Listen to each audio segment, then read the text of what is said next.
Right over to showing you the current vortex and radar picture.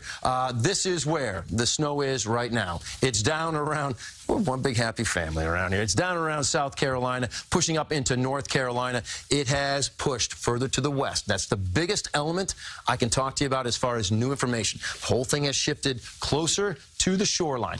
Let's take a look at the models. And I want to tell you, before we go through, a few of them here, this is the European, most famous model. Everybody knows it because it handled Sandy so well.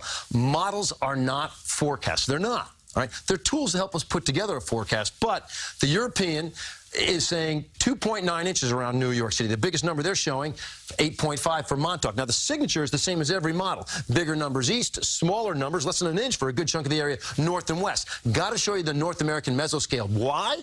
Because it's the biggest numbers of all, but also go back to the end of last January and the big storm we had around the 26th and 27th.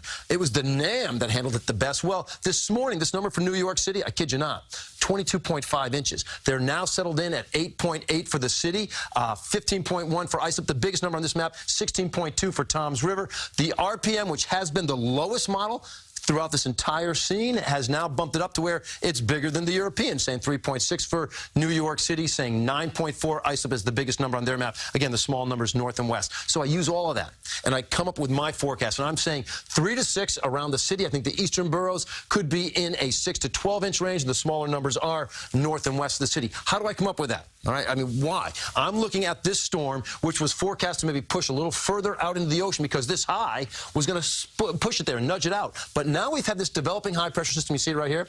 I think it's going to act like a cork in a bottle, and I think it's going to keep it sandwiched in closer to shore. Again, all the elements on this page here, subject to change. This is how I believe it's going to be working out because I don't see that weakening in time to allow that to escape out into the ocean. So we got to watch this one real carefully. It's some cool stuff.